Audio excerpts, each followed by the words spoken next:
ಇವತ್ತು ಹೇಳ್ತಿರುವಂತಹ ಪರಿಹಾರ ಒಂದು ದೃಷ್ಟಿದೋಷ ಆಗ್ಬೋದು, ಮಾಂತ್ರಿಕ ಬಾಧೆ, ನಕಾರಾತ್ಮಕ ಶಕ್ತಿಗಳ ಸಮಸ್ಯೆಗೂ ಸಮೇತ ಇಂತಹ ಪರಿಹಾರಗಳನ್ನು ಮಾಡಿ. ಆದರೆ ಪದೇ ಪದೇ ಮಾಡಿ ಕಳಿಸ್ತಿರಬೇಕಾದಂತಹ ಸಂದರ್ಭದಲ್ಲಿ ಮಾಡಿ. ಆದರೆ ಈಗಾಗಲೇ ನಿಮಗೆ ಪೂರ್ತಿಯಾಗಿ ಮೈ ಹಿಡಿದಿದೆ, ಅದು ನನಗೆ ಪರಿಹಾರ ಆಗಿಲ್ಲ ಅಂತ ಹೇಳಿದಂತಹ ಸಂದರ್ಭದಲ್ಲಿ ಇದು ಅಷ್ಟು ಎಫೆಕ್ಟಿವ್ ಆಗಿರಲ್ಲ. ಯಾಕಂದರೆ ಇರುವಂತಹ ಸಮಸ್ಯೆಗಳನ್ನು ದೂರ ಮಾಡಿಕೊಂಡು ಆನಂತರ ಈ ಪ್ರಯೋಗಗಳನ್ನು ಮಾಡಿದರೆ ಖಂಡಿತವಾಗ್ಲೂ ನಿಮಗೆ 100ಕ್ಕೆ 100 ಭಾಗ ಇದು ಫಲಕಾರಿ ಆಗುತ್ತೆ ಅಂತ ಹೇಳ್ತೀನಿ. ಹಾಗೆ ಯಾರಾದರೂ ನನ್ನ ಚಾನಲ್ನ ಮೊದಲನೇ ಬಾರಿಗೆ ನೋಡ್ತಿದ್ರೆ ದಯವಿಟ್ಟು ಚಾನಲ್ನ ಸಬ್ಸ್ಕ್ರೈಬ್ ಮಾಡಿ, ಲೈಕ್ ಮಾಡಿ, ಶೇರ್ ಮಾಡಿ, ಕಮೆಂಟ್ ಮಾಡಿ. ಮೊದಲಿಗೆ ನೀವೇನು ಮಾಡಬೇಕು ಅಂದರೆ 3 ಮಣ್ಣಿನ ಪಾತ್ರೆಗಳನ್ನು, ತಪ್ಪಿದರೆ ಸಣ್ಣ ಸಣ್ಣ ಮಡಿಕೆ ಅಂತ ನಾವೇನು ಹೇಳ್ತೀವಿ ಅಂತಹ ಮಡಿಕೆಗಳನ್ನು ತಗೋಬೇಕು. ಅದಕ್ಕೆ 1 ಕೆ ಜಿ ಬೇಳೆ ಹಾಕಬೇಕು.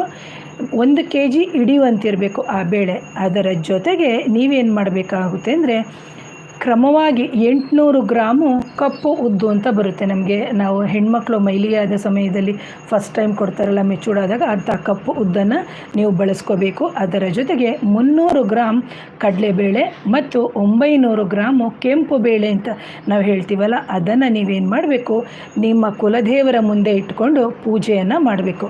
ಹಾಗೆಯೇ ಇನ್ನೊಂದು ಮಡಿಕೆಯಲ್ಲಿ 5 ಪ್ರಕಾರವಾದಂತಹ ಧಾನ್ಯಗಳನ್ನು ಇಟ್ಟು ನೀವು ಪೂಜಿಸಬೇಕು.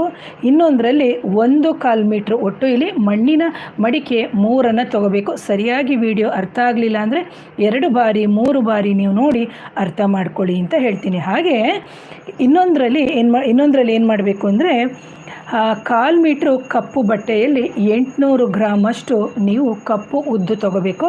ಅಷ್ಟೇ ಪ್ರಮಾಣವಾಗಿರುವಂತಹ ಕಪ್ಪು ಎಳ್ಳು ಅಥವಾ 1/4 ಕಿಲೋ ಉಪ್ಪನ್ನು ನೀವು ತಗೋಬೇಕಾಗುತ್ತೆ. ಅದರ ಜೊತೆಗೆ 1 ತೆಂಗಿನಕಾಯಿಯನ್ನು ಇಡಬೇಕು. ಇದು ಬಂದು ಈ ಸಾಮಗ್ರಿಗಳನ್ನು ನೀವು ನಿಮ್ಮ ದೇವತಾ ಕೋಣೆ ಏನಿದೆ ಆ ದೇವತಾ ಕೋಣೆಯಲ್ಲೇ ಇಡಬೇಕು. ಜೊತೆಗೆ ಇದನ್ನು ತರಬೇಕಾದ್ರೆ ಯಾವುದೇ ರೀತಿಯ ಬಾರ್ಗೇನ್ ಮಾಡೋಕ್ಕೆ ಹೋಗ್ಬಿಡಿ. ಒಂದು ತೆಂಗಿನಕಾಯಿಗೆ 25-30 ತಗೋತಾರೆ, ಇಲ್ಲ ಅಂತ ಹೇಳಲ್ಲ, ಕಮ್ಮಿ ಕೊಡೋದೇನು ಬಾರ್ಗೇನೇ ಮಾಡಬೇಡಿ ಪರಿಹಾರಕ್ಕೆ ಅಂತ ತರುವಂಥ ಪ್ರತಿ ವಿಚಾರದಲ್ಲೂ. ಹಾಗೆಯೇ ನಿಮ್ಮ ಕುಲದೇವರ ಮುಂದೆ ಇಟ್ಕೊಂಡು ಅಥವಾ ನಿಮ್ಮ ಮನೆ ದೇವರ ಮುಂದೆ ಇಟ್ಟು ಅಥವಾ ಇಷ್ಟ ದೇವರ ಮುಂದೆ ಇಟ್ಟು ನೀವು ಪ್ರಾರ್ಥನೆಯನ್ನು ಮಾಡ್ಕೋಬೇಕು. ಆನಂತರದಲ್ಲಿ ಪೂಜೆ ಅಂದರೆ ನೀವು ಯಾವುದೋ ಮಂತ್ರವನ್ನು ಪಠನೆ ಮಾಡ್ತಿದ್ದೀರಿ, ಓಂ ಶಿವಾಯ ನಮಃನೇ ಆಗಿರ್ಬೋದು, ಅಥವಾ ಶಿವಾಯ ನಮಃನೇ ಆಗಿರ್ಬೋದು, ಅಥವಾ ಓಂ ಶ್ರೀ ದಕ್ಷಿಣ ನಾಗಕಾಳಿಕ ರಕ್ಷ ಜಗನ್ಮಾತೆನೇ ಇರ್ಬೋದು, ಅಥವಾ ಲಕ್ಷ್ಮೀ ಮಂತ್ರ, ಈ ಥರ ಯಾವ ಮಂತ್ರವನ್ನು ನೀವು ಪಠನೆ ಮಾಡ್ತಾಯಿದ್ರಿ ಖಂಡಿತವಾಗ್ಲೂ ಪಠನೆಯನ್ನು ಮಾಡಿ. ಜೊತೆಗೆ ನಿಮ್ಮ ಕುಲದೇವರ ಮಂತ್ರ ಪಠನೆ ಮಾಡ್ತಿದ್ರೆ ಇನ್ನೂ ಸಂತೋಷ.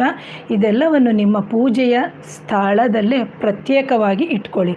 ಜೊತೆಗೆ ಪೂಜೆಯೆಲ್ಲ ಮುಗಿದ ನಂತರ 3 ಮಡಿಕೆಗಳಿಗೆ ನಿಮ್ಮ ಅಡುಗೆ ಮನೆಯಲ್ಲಿ ಒಂದು ಸ್ಥಾನ ನೀಡಬೇಕು. ಈಗ ಶೆಲ್ಫ್ ಇರ್ತದೆ ಅಥವಾ ಒಂದು ಕಟ್ಟೆ ಇರುತ್ತೆ, ಅದರ ಜಾಗದಲ್ಲಿ ಇಡಬೇಕಾಗುತ್ತೆ. ಪೂಜೆ ಎಲ್ಲ ಮುಗಿದ ನಂತರ 3 ಮಡಿಕೆಗಳನ್ನು ನಿಮ್ಮ ಅಡುಗೆ ಮನೆ ಏನಿದೆ ಆ ಅಡುಗೆ ಮನೆಯನ್ನು ತೊಗೊಂಡು ಬಂದು ಇಡಬೇಕು. ಇಲ್ಲಿ ತೆಂಗಿನಕಾಯಿಯನ್ನು ತರಬೇಡಿ.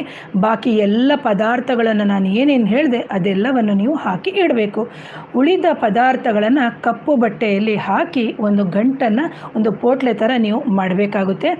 ಯಾವುದಾದರೂ ಅರಳಿ ಮರದ ವೃತ್ತಕ್ಕೆ ಅಂದರೆ ಅರಳಿ ಮರಕ್ಕಾದರೂ ಹೋಗ್ಬೋದು, ಅಥವಾ ಸರ್ಕಲ್ಸ್ ಅಂತ ಏನಿರುತ್ತೆ 3 ಕೂಡೋ ದಾರಿ, 4 ಕೂಡುವಂತಹ ದಾರಿ, ಆ ಜಾಗಕ್ಕೆ ಹೋಗ್ಬಿಟ್ಟು ನೀವು ಚೆನ್ನಾಗಿ ನಿಮಗೆ ಇಳೆಯನ್ನು ತೆಕ್ಕೋಬೇಕು. ಎಷ್ಟು ತೆಕ್ಕೋಬೇಕು, ನಿಮ್ಮ ವಯಸ್ಸು ಎಷ್ಟಿದೆ ಅಷ್ಟು ವಯಸ್ಸಿಗೆ ಸಂಬಂಧಪಟ್ಟಂಥ ಇಳೆಯನ್ನು ತೆಗೆದುಹಾಕ್ಕೊಳ್ಳಿ. ಈಗ ನನಗೆ 44, ನಾನು 44 ಬಾರಿ ಇಳೆಯನ್ನು ತೆಕ್ಕೋಬೇಕು. ನಿಮಗೊಂದು 30, 35, 50 ಇದ್ದರೆ 50 ಬಾರಿ ಇಳೆಯನ್ನು ತೆಗೆದು ಹಾಕಿ. ಆನಂತರ ನೀವೇನು ಮಾಡಬೇಕು ಅಂದರೆ ವೃತ್ತ ಅಂತ ಏನಿದೆ ಅಥವಾ 3 ಕೂಡುವ ದಾರಿ, 4 ಕೂಡುವಂತಹ ದಾರಿ ಏನಿದೆ ಆ ಸ್ಥಳಕ್ಕೆ ಹೋಗಿ ಆ ಒಂದು ಪಕ್ಕಕ್ಕೆ ನೀವು ಆ ಗಂಟನ್ನು ಇಟ್ಬಿಟ್ಟು ಬರಬೇಕು. ಮಧ್ಯಕ್ಕೆ ಹೋಗಿ ಒಡೆಯೋದು ಅವೆಲ್ಲ ಮಾಡೋಕ್ಕೆ ಹೋಗ್ಬಿಡಿ. ಆ ಗಂಟನ್ನು ಇಟ್ಟು ಬನ್ನಿ.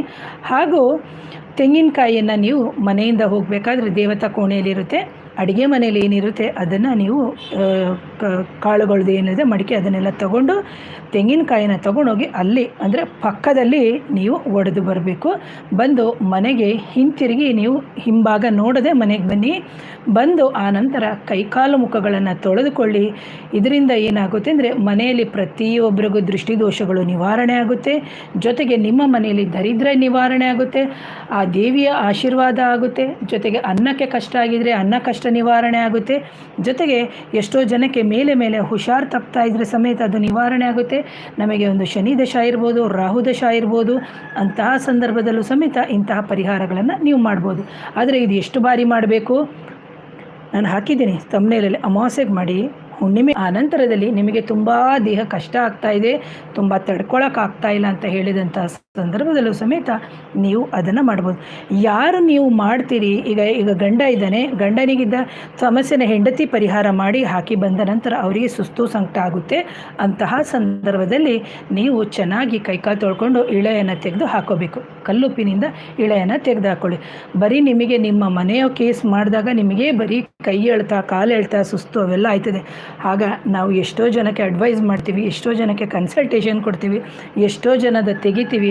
ಅಂತಹ ಸಂದರ್ಭದಲ್ಲಿ ನಮ್ಮ ಸ್ಥಿತಿ ಹೇಗಿರುತ್ತೆ ಅಂತೇಳಿ ನೀವು ಸ್ವಲ್ಪ ಯೋಚನೆ ಮಾಡಿ ಅಂತ ಹೇಳ್ತೀನಿ. ಯಾವಾಗ ಇನ್ನೊಬ್ಬರಿಗೆ ಮಾಡಿದಂತಹ ಪರಿಹಾರದ ಕರ್ಮಗಳನ್ನು ನಾವು ಸರಿಯಾಗಿ ನಿವಾರಣೆ ಮಾಡ್ಕೋಬೇಕು. ಹಾಗಾಗಿ ಇದನ್ನೆಲ್ಲ ಕೆಲವೆಲ್ಲ ಯಾರು ಓಪನಾಗಿ ಹೇಳಲ್ಲ. ಯಾರು ಪರಿಹಾರಗಳನ್ನು ಮಾಡಿ ಬಂದಿರ್ತೀರಿ, ಈ ಥರ ದೃಷ್ಟಿದೋಷ ಅಥವಾ ನಕಾರಾತ್ಮಕ ಶಕ್ತಿಗಳ ಸಮಸ್ಯೆ, ಮಾಂತ್ರಿಕ ಬಾಧೆಗಳ ಸಮಸ್ಯೆಗಳಿದ್ದಾಗ ನೀವು ಸಮೇತ ಕೈಕಾಲು ತೊಳ್ಕೊಂಡು ಸಾಧ್ಯ ಆದರೆ ಸ್ನಾನ ಮಾಡಿ, ಕಲ್ಲುಪ್ಪು ಹಾಕ್ಕೊಂಡು ಸ್ನಾನ ಮಾಡಿ, ಇಲ್ಲದಿದ್ದರೆ ಕಲ್ಲು ಉಪ್ಪು ಹಾಕ್ಕೊಂಡು ಎಳೆಯನ್ನು ತೆಗೆದು ಆನಂತರದಲ್ಲಿ ನಿಮ್ಮ ದೇವರಿಗೆ ನಮಸ್ಕಾರ ಮಾಡಿಕೊಂಡು ಒಂದು ವಿಭೂತಿಯನ್ನು ಇಟ್ಟು ಒಂದು ಲೋಟ ನೀರು ಕುಡಿದು ಅಥವಾ ಹಾಲನ್ನು ಕುಡಿದು ಮಲ್ಕೊಳ್ಳಿ. ಇದನ್ನು ಯಾವಾಗ ಮಾಡಬೇಕು? ಸಾಧ್ಯವಾದಷ್ಟು 8 ಗಂಟೆಯ ನಂತರವೇ ಮಾಡಿ. ಹಗಲೊತ್ತು ಮಾಡಬೇಕಾ? ಖಂಡಿತ ಹಗಲೊತ್ತು ಮಾಡಬೇಡಿ. ಯಾವುದೇ ಪರಿಹಾರಗಳನ್ನು 8 ಗಂಟೆಯ ನಂತರ ಮಾಡಿ ಅಂತ ಹೇಳ್ತೀನಿ ಪ್ರಿಯ ವೀಕ್ಷಕರೇ. ಹಾಗೆ ಯಾರಿಗಾದರೂ ಮಾಂತ್ರಿಕ ಬಾಧೆ ಅಥವಾ ನಕಾರಾತ್ಮಕ ಶಕ್ತಿಗಳ ಸಮಸ್ಯೆ ಇದ್ದಂಥ ಸಂದರ್ಭದಲ್ಲಿ ನನ್ನ ನೇರ ಭೇಟಿಗೆ ಅವಕಾಶ ಇರುತ್ತೆ.